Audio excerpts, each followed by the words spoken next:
नमस्कार मंडळी. तर आज मी तुम्हाला दाखवणार आहे चिकन पुलाव कसा बनवायचा. तर हा एक खूप सिंपल आणि सोपी पद्धत आहे जी मी घरी यूज करते आणि आज मी तुम्हाला ही पद्धत बनवून दाखवणार आहे. तर इथे मी घेतलं आहे मोठं पातेलं. तर त्यामध्ये मी मोठा कप भरून तेल टाकणार आहे. आपल्याला तेल थोडं जास्त लागेल बिर्याणीला. आणि इथे मी घेतला आहे 2 मोठ्या वाट्या बारीक चिरलेला उभा कांदा.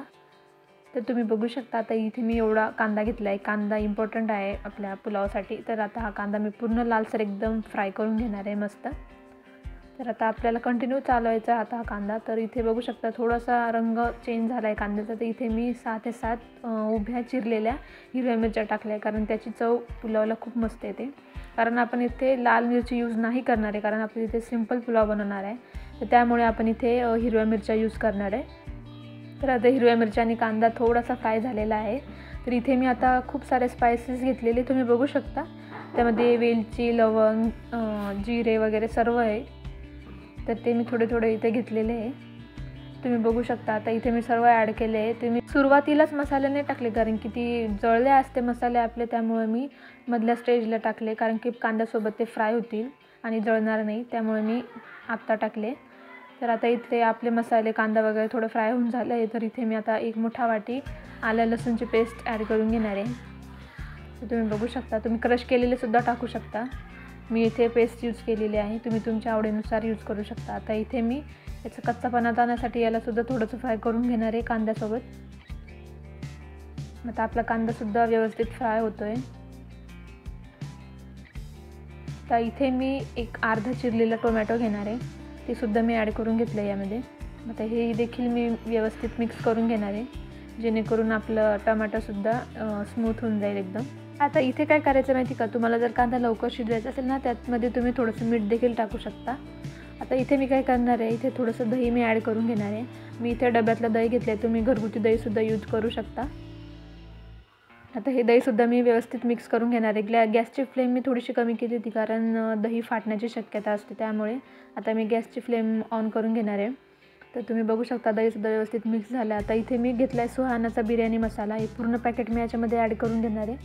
त्यानंतर घेणार आहे मी एव्हरेस्टचा जो बिर्याणी मसाला असतो, शाही बिर्याणी मसाला, तोसुद्धा मी याच्यामध्ये ॲड करून घेणार आहे. आणि मी याच्यामध्ये हळद किंवा लाल तिखट काहीच टाकणार नाही, कारण की आपल्याला सिंपल पुलाव बनवायचा आहे.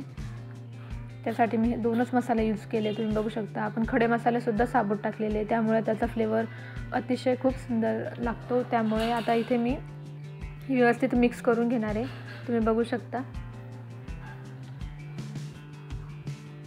आता इथे काय करणार आहे, मी बारीक चिरलेली कोथिंबीर आणि हे पुदिना होता, तर ते मी याच्यामध्ये ॲड करून घेणार आहे.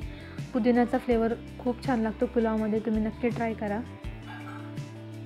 आता हे व्यवस्थित एकजीव करून घ्यायचं आहे आणि थोडा वेळ आपला हा मसाला शिजून द्यायचा आहे, कारण की आपण आत्ताच मसाले आणि दही ॲड केलेलं आहे. आता यामध्ये मी इथे टाकणार आहे अर्धा किलो स्वच्छ धुतलेलं चिकन घेतलं आहे मी. आता याच्यामध्ये मी ॲड करून घेणार आहे. आता चिकन आपल्याला 2 मिनटं व्यवस्थित फ्राय करून घ्यायचं आहे, त्यामुळे आपला मसाला देखील व्यवस्थित फ्राय होईल यामध्ये.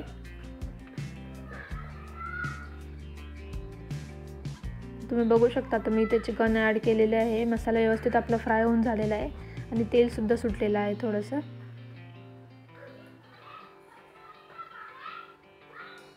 इथे तुम्ही तुमच्या आवडीनुसार बारीक गरम मसाला केलेला सुद्धा टाकू शकता. इथे मी साबूतच ॲड केला आहे. आता इथे मी गरम करून घेतलेलं पाणी ॲड करणार आहे. पुलावामध्ये आपल्याला गरम केलेलं पाणीच ॲड करायचं आहे. आता इथे मी पाणी ॲड करून घेतलेलं आहे. तुम्ही बघू शकता. आता इथे मी टाकणार आहे चवीपुरतं मीठ.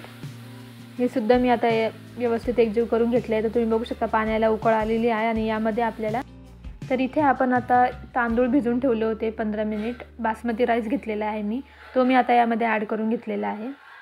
मी 1.5 किलो तांदूळ घेतलेला आहे. तर तुम्ही बघू शकता आता इथे मी सर्व तांदूळ ॲड करून घेतलेला आहे. आता हा व्यवस्थित मी मिक्स करून याला झाकण लावून ठेवून देणार आहे, कारण की आपण पुलाव बनवतो आहे, तर आपल्याला हे पूर्ण पाण्यामध्ये शिजवावं लागेल तांदूळ. तर गॅसची फ्लेम मीडियम करून मी आता हे शिजवायला ठेवणार आहे. तुम्ही बघू शकता, तुम्ही मध्ये मध्ये चेक करू शकता, कारण की तांदूळ कमी पाणी किंवा जास्त पाणी लागू शकतं, त्यामुळे आपल्या ॲडजस्टमेंटनुसार आपण हे चेक करू शकतो. तर इथे व्यवस्थित मिक्स करून घेतलं आहे मी, तुम्ही बघू शकता. आता इथे झाकण लावून मी ठेवलं आहे.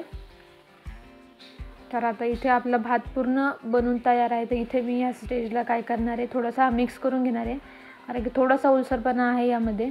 तर या स्टेजला मी याच्यामध्ये थोडासा फूड कलर ॲड करून घेणार आहे. तुम्ही नाही टाकला तरी चालेल. आणि थोडंसं याला 5 ते 10 मिनटं मी दम द्यायसाठी ठेवणार आहे, म्हणजे आपला भात एकदम मोकळा होईल, त्याच्यामध्ये कोणताच ओलसरपणा राहणार नाही. तर इथे आपली बिर्याणी बनून तयार आहे. तुम्ही बघू शकता खूप छान आणि एकदम प्रत्येक तांदूळ मोकळा झालेला आहे. तुम्ही बघू शकता आपली सरळ सोपा चिकन पुलाव बनून तयार आहे. तुम्ही ही रेसिपी नक्की ट्राय करा आणि तुमची रेसिपी कशी बनली मला नक्की कमेंटमध्ये सांगा. व्हिडिओ आवडल्यास लाईक करा.